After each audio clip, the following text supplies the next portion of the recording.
안녕하세요. 뜨는 아침 묵상 이성호 목사입니다. 2024년 1월 시작한 지 엊그제 같은데요. 벌써 둘째 주 시작되었습니다. 여러분 이번 한 주는요. 저와 여러분 속에 좀 건강하고 힘찬 에너지 많이 채워 넣었으면 좋겠어요. 우리가 흔히 하는 이 말버릇들이 있거든요. 사람마다 좀 있는 것 같아요. 짜증나. 힘들어. 못 살겠어. 뭐 이런 말들이 있잖아요. 안 될 것 같은데. 그건 답이 안 나오는데. 그거는 그냥 포기해야 될 것 같아. 이런 말버릇들. 조금 멈추고요. 괜찮아. 뭐 실수해도 괜찮지 뭐. 다시 잘하면 되지. 다음엔 잘하겠지. 좀 시간 지나면 다 좋아질 거야. 이게 그냥 뭐 맹목적인 긍정의 힘 이런 게 아니고요. 마음의 여유 공간. 좀 빈자리 만드는 거예요. 마음의 여유 공간이 없으면요. 괜한 사소한 일에도 막 짜증이 나고 신경이 곤두서고 그러면 그 짜증나고 곤두서는 거에 나오는 말들도요. 좀 좋지 않아요. 주변도 관계 꼬여요. 그러니까 마음의 여유 공간 만드는 거 우리가 의지적으로 좀 해야 된다. 의지적으로 할 때 제일 좋은 거 제가 추천드리는 것은요. 몸을 좀 움직이면서 운동하는 거. 두 번째로 참 좋은 것은요. 말씀 앞에 좀 나아가는 거. 묵상하는 거. 너무 좋습니다. 이걸 루틴으로 삼는 거죠. 그죠? 생활에 이 신앙의 루틴이 딱 장착되면은요. 좀 그런 힘으로부터 벗어나게 되는 것 같아요. 여유 공간이 있어야 사람이요. 웃어 넘기기도 하고 농담으로 지나가기도 하고 그냥 한번 빵 웃고 그냥 지나가거든요. 여유 공간이 없으면은요. 웃자고 하는 이야기를 뭐 하자고 덤벼요? 네, 죽자고 덤빕니다. 그러면 다 꼬여요. 다 꼬여요. 내 마음도 꼬이고 관계도 꼬이고 저 사람도 꼬이고 상황이 어려워요. 이번 한 주 여러분 좀 힘내시고요. 여유 공간 좀 잘 만들어서 좋은 관계들 또 좋은 에너지 여러분 스스로에게도 뿜어내시고 주변도 흘려보내셨으면 좋겠습니다. 오늘 함께 나눌 말씀은 욥기 5장 8절에서 11절입니다. 나라면 하나님을 찾겠고 내 일을 하나님께 의탁하리라. 하나님은 헤아릴 수 없이 큰 일을 행하시며 기이한 일을 셀 수 없이 행하시나니 비를 땅에 내리시고 물을 밭에 보내시며 낮은 자를 높이 드시고 애곡하는 자를 일으키사 구원에 이르게 하시느니라. 아멘. 어쩜 이렇게 맞는 말, 옳은 말 딱딱딱딱 해내는지 모르겠습니다. 정답 같은 이야기, 교과서 같은 이야기예요.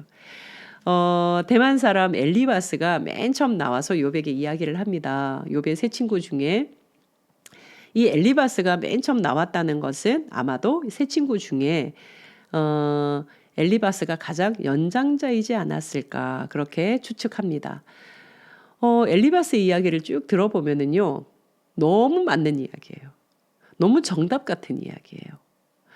하나님은 이런 분이고 하나님은 저런 분이고 막 이야기를 하는데 그럼 다 맞는 이야기네. 뭐 토를 달 수가 없어요. 다 맞는 이야기니까요. 그런데 그 맞는 이야기에 숨이 막혀 죽을 것 같다는 거죠. 맞는 이야기에 숨 막혀 죽을 것 같은 거예요. 왜 그럴까요? 왜 그럴까요? 여러분 그런 경험 없으세요?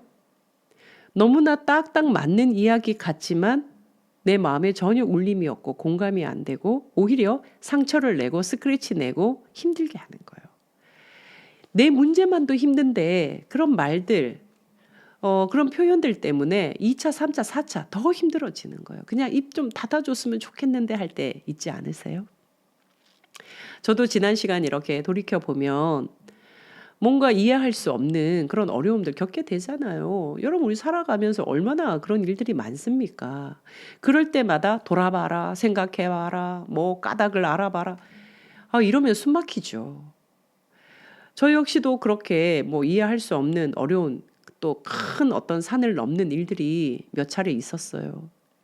그런데 꼭 그런 분들 계시더라고요. 잘 생각해 보세요. 기도해 보세요. 숙제를 잘 풀어 보세요. 이유 없는 것이 있나요? 하나님께서 무슨 계획이 있겠죠? 그러면요.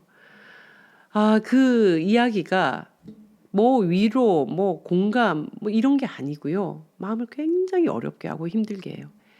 상황이 지나서 몇 년이 지나고 지금 생각해봐도 너무했어. 아, 너무 힘들어.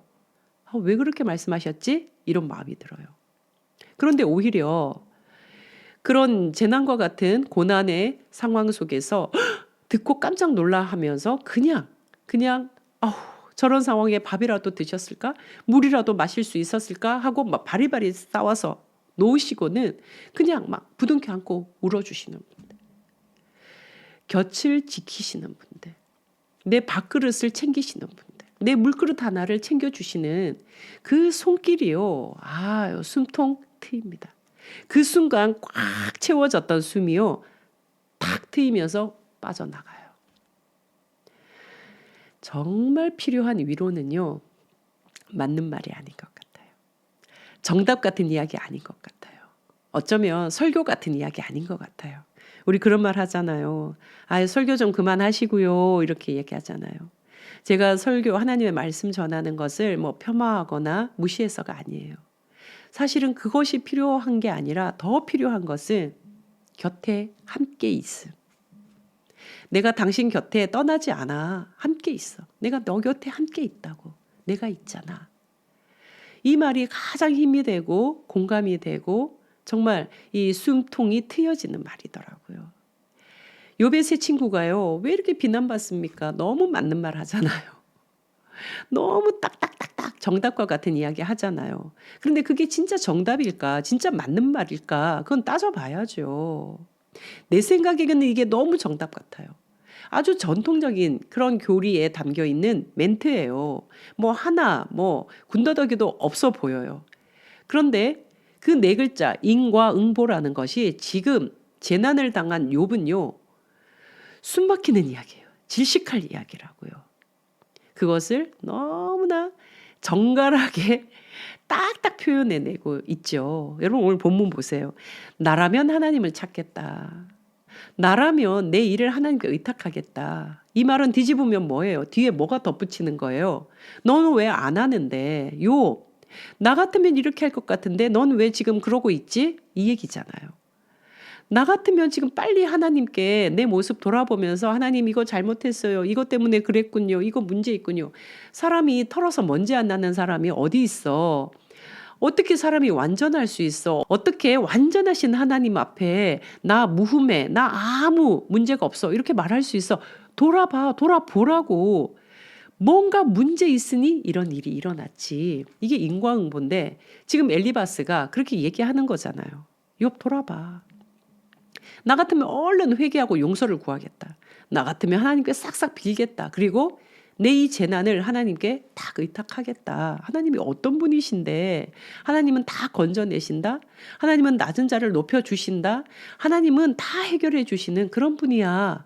이렇게 이야기를 하거든요. 욥의 입장에서는 숨막히죠. 숨막힙니다. 숨막혀요. 네가 내 입장 돼봤어? 너도 지금 내 상황이야?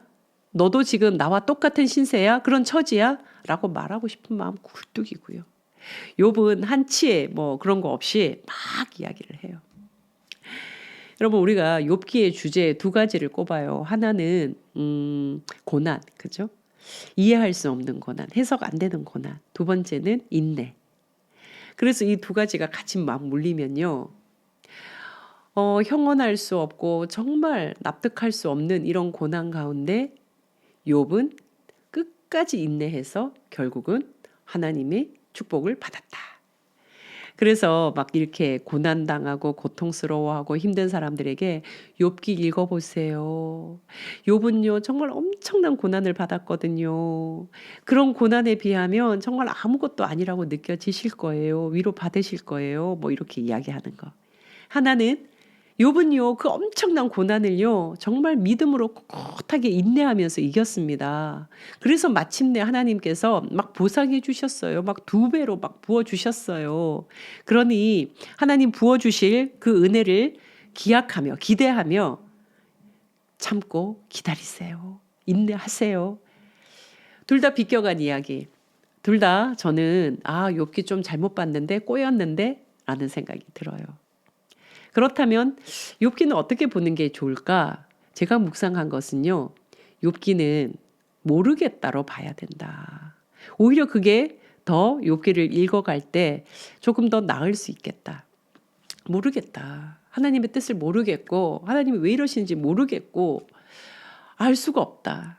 하나님의 그 생각, 하나님의 마음을 나는 알 수가 없다. 알 수 없다로 보는 것이 오히려 더 욥기를 바라볼 때 조금 낫지 않을까 싶어요. 우리 살면서요, 정말 이해 안 되고 납득 안 되는 거 얼마나 많습니까? 얼마나 많아요.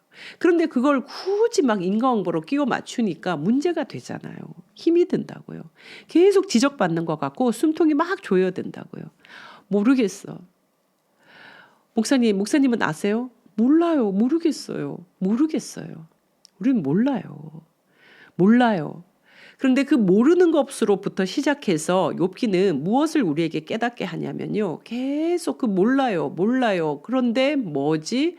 모르겠는데 뭐지? 하면서 마지막 깨닫게 되는 것은요. 하나님 선하신 분이라는 걸 깨닫게 되는 거예요. 하나님은 선하게 우리에게 말씀해 주시는 분, 우리의 삶을 책임져 주시는 분. 반드시 선함의 마침표가 찍힌다. 여기까지 가는 과정인 것 같습니다. 처음부터 하나님 선해요. 그러니까 이 모든 과정 제가 다 감당할게요. 이거 안 된다고요. 재난이 딱 떨어져요. 말할 수 없는 고통이, 말할 수 없는 고난이 내 삶 가운데 딱 벌어져요. 뭐예요, 하나님? 이거 뭔데요? 라고 시작하는 거예요. 다 우리 이 과정 밟는다고요. 나는 이해할 수가 없어요. 정말 이거는 내가 견딜 수 없어요. 하나님 그만 좀 해주세요. 하나님 더 이상 난 못하겠어요. 저 그냥 끝내고 싶어요. 포기하고 싶어요. 막 이런 몸부림을 친다는 거죠. 그 몸부림 속에 우리가 도달해야 하는 곳, 하게 되는 곳. 하나님 선하신 분. 이거는 교리로 되는 것이 아니라 이런 몸부림 속에 우리가 도달해 가는 것이라고 생각해요. 38장이에요. 욥기 38장에 하나님이 딱 등장하셔서 말씀하시잖아요. 욥아, 너는 대장부처럼 허리를 탁 띠를 띠고 좀 당당하게 힘있게 좀 서라. 그러면서 딱 하시는 말씀이요. 뭐라고 하냐면 창조 이야기를 말씀하셔요. 땅에 기초를 놓을 때 너 있었냐? 이 땅에 너비는 알아? 막 질문을 쏟아놓는데 다 창조예요. 창조는 뭐예요? 무에서 유. 아무것도 없음에서 있음이 창조잖아요. 그런데 우리는 모르는 거예요. 까닭 없음이에요. 해석 안 됨이에요. 그런 일이 부지기수로 많아요. 그런데 하나님은 그 까닭 없고 해석 안 되고 납득 안 되는 그 많은 일들 가운데서 뭘 만들어내신다고요? 선을 만들어내신다는 거죠. 반드시 선함으로 결론 맺게 해주신다는 거죠. 그걸 믿는 과정인 것 같아요. 욥은요, 그 과정을 하나하나 깨닫고 경험해 가는 거죠. 저와 여러분도 동일하지 않습니까? 그런데 이 과정을 그냥 훅 뛰어넘고 내가 그냥 하나님 선하신 분이야. 난 다 참을래. 여러분 이거 안 된다고요. 이거 안 되니까 이래야 돼 저래야 돼 하면요. 속이 터지는 거예요. 마음의 위로는 안 되고요. 우리가 욥기를 읽으면서 오늘 하루는요. 욥에 대한 한 가지 주제 위로는 맞는 말 딱딱 들어맞는 그런 옳은 이야기 하는 것이 아니라 곁을 내어주고 곁에 있는 것, 떠나지 않는 것이라는 것 우리가 기억했으면 좋겠습니다. 나의 고난 앞에서는요. 하나님 정말 모르겠어요. 정말 알 수가 없어요. 눈물이 나면 울고 소리 지르고 싶으면 소리 지르면서 이 과정을 걸어가는 거고요. 누군가의 고난 앞에서는 내가 당신 곁에 떠나지 않을 거야. 너와 함께 나도 같이 있을 거야. 곁을 지키겠다고 또 같이 지켜주면서 있는 거요. 이것이 고난을 대하고 또 고난 앞에 서 있는 우리의 자세이지 않을까 싶어요. 사랑하는 뜨아 가족 여러분, 맞는 말이 필요한 게 아닙니다. 곁에 함께 있는 것이 필요합니다. 아무 그냥 과정 없이 하나님 선하신 분이에요. 저 참을래요? 이것이 신앙이 아닙니다. 신앙은 모르겠습니다. 하나님 정말 모르겠습니다라고 가슴 치며 하나님 앞에 항의도 했다가 따져 묻기도 했다가 몸부림치는 것이라는 것 우리 잊지 않고 오늘 하루 우리의 삶 가운데 이런 고난을 좀 잘 해석해내고 잘 대해내는 그런 하루 되었으면 좋겠습니다. 여러분 이 하루 잘 보내십시오. 내일 또 뵙겠습니다. 샬롬.